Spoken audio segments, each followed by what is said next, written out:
स्वागत है आपका हमारे YouTube चैनल पे।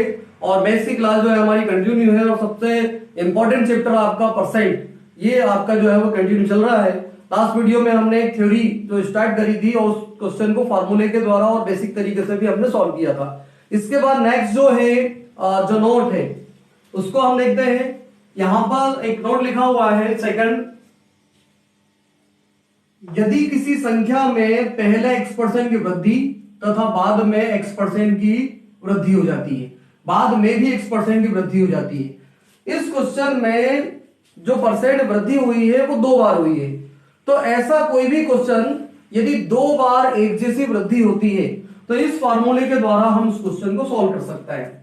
यहां पर हो जाएगा 2x प्लस x का स्क्वायर अपॉन 100%। जब भी यहां पर कोई संख्या साथ में x के साथ में लिखी हो तो इसके बीच में जो है मल्टीप्लाई का चिन्ह होता है। ये चिन्ह जो है वो आपका मल्टीप्लाई का होगा। ठीक है, तो एक क्वेश्चन सॉल्व करते हैं अपन।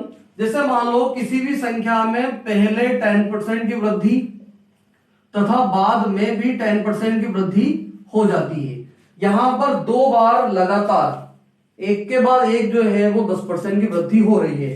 तो हम इसको 100 मान के भी कर सकते हैं, वो भी अपन सीखेंगे अभी, और इस फार्मूले से भी जो है वो हम सीखते हैं। तो x की जो वैल्यू है वो है आपकी 10, तो यहां पर हो जाएगा आपका 2 गुना 10, क्योंकि x की वैल्यू 10 मानी है हमने। x का स्क्वायर तो 10 का स्क्वायर 100, और यहां पर ये है 100। ठीक है, तो इन दोनों को यदि हम मल्टीप्लाई करते हैं, पहले मल्टीप्लाई बोडमास का नियम, इसको भी हम सही तरीके से पढ़ लेंगे। तो यहां पर हो जाएगा आपका 20 प्लस, इसको काटेंगे हम तो एक बार संख्या जो है वो कटेगी, तो 20 प्लस 1 बराबर 21%। जब यहां पर दोनों बार वृद्धि हुई तो आंसर भी काय में आएगा, वृद्धि में।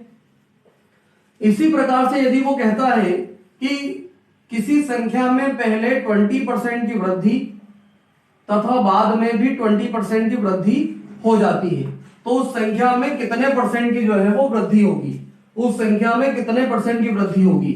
तो सेम फार्मूले के अकॉर्डिंग 2 गुना 20 प्लस 20 का स्क्वायर क्या होगा 400 बटे 100।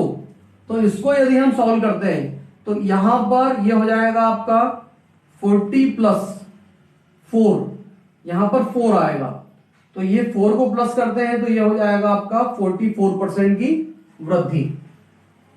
यदि अगला क्वेश्चन आपसे पूछा जाए कि किसी भी संख्या में पहले जो है पहले 50% की वृद्धि होती है तथा बाद में भी 50% की वृद्धि हो जाती है, तो उस संख्या में कुल कितने परसेंट की वृद्धि होगी, उस संख्या में कुल कितने परसेंट की वृद्धि होगी। तो यहां पर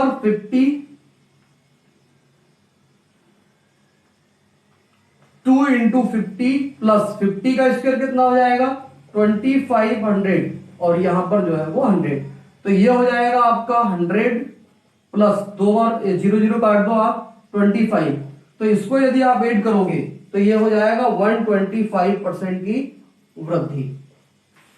आप इसको 100 मान के भी कर सकते हैं। 100 मान के यदि इस क्वेश्चन को सॉल्व करते हैं तो माना किसी संख्या का कुल मान जो है वो 100 है, पहले इस संख्या में 10% की वृद्धि हुई थी, तो आप इस संख्या में 10% जो है वो प्लस कर दें तो 10 आएगा, ये हो गया आपका 110। फिर 10% की वृद्धि हो गई तो 110 का यदि आप 10% निकालोगे तो 11 आएगा, यहां पर हो जाएगा 121, यहां पर इसका 10% निकाला था हमने। अब संख्या में 2 बार लगातार वृद्धि करने के बाद यहां पर आ रहा है 121, तो ये 100 में और 121 की संख्या ज्यादा है, इन दोनों में डिफरेंस कितने का है 21 का, और 21 ज्यादा है, तो यहां पर 21 ज्यादा है, 21 ज्यादा है, तो ये हो जाएगा आपका 21% की वृद्धि। यदि यहां पर संख्या आपके 100 से जो संख्या आपने मानी है उससे ज्यादा है तो वृद्धि होगी, और संख्या कम यदि आ जाए तो वहां पर होगी कमी। अगला जो क्वेश्चन है कि 100 में यदि हम 100 का 20% जो है वो, या 100 की 20% की जो है वृद्धि होती है, ठीक है, तो यहां पर 20 प्लस कर दो तो ये हो जाएगा 120, फिर 20% प्लस कर देंगे तो 24 हो जाएगा, तो ये हो गया 144। इन दोनों में डिफरेंस कितने का है 44% का। ठीक है, तो इस तरीके से, या 100, अगला क्वेश्चन सॉल्व करें तो 100 में 50 बढ़ा दो आप 150 हो गया। फिर 150 का 50% और बढ़ा दो आप, तो ये हो जाएगा 75। इसको ऐड करोगे तो 225। तो इन दोनों में डिफरेंस कितने का है? 125 का। तो 125% की जो है वो वृद्धि यहां पर आ जाएगी। तो ये आपका जो है पूरा बेसिक तरीका है, इसको सही तरीके से आप सॉल्व कर सकते हैं। ठीक है, इसके बाद अगला नोट जो है, ठीक है, नेक्स्ट नोट जो है वो अपन देखते हैं। क्वेश्चन है आपके पास, या इसके अकॉर्डिंग क्वेश्चन आपसे पूछा जाएगा, यदि किसी संख्या में पहले x% की कमी तथा बाद में भी x% की कमी हो जाती है, तो ऐसे क्वेश्चन में यदि दो बार लगातार कमी हो रही है तो वहां पर जो है वो आंसर आपका कमी होगा। तो ये हो जाएगा आपका 2x माइनस एक्स का स्क्वायर अपॉन 100%।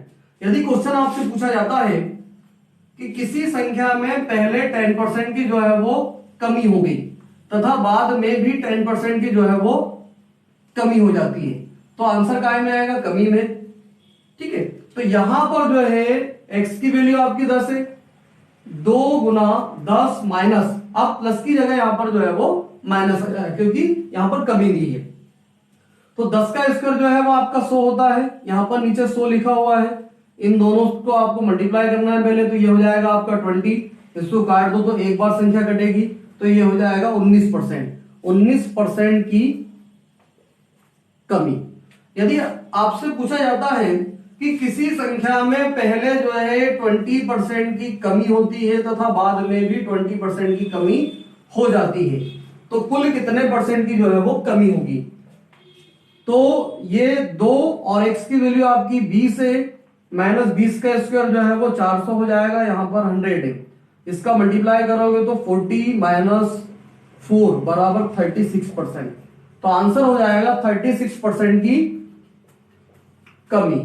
यदि क्वेश्चन पूछा जाता है कि किसी संख्या में पहले 50% की कमी होती है तथा बाद में भी 50% की जो है वो कमी हो जाती है, तो कुल कितने परसेंट की जो है वो कमी होगी? तो यहां पर 2 इंटू 50 माइनस 50 का स्क्वायर 2500 और यहां पर 100।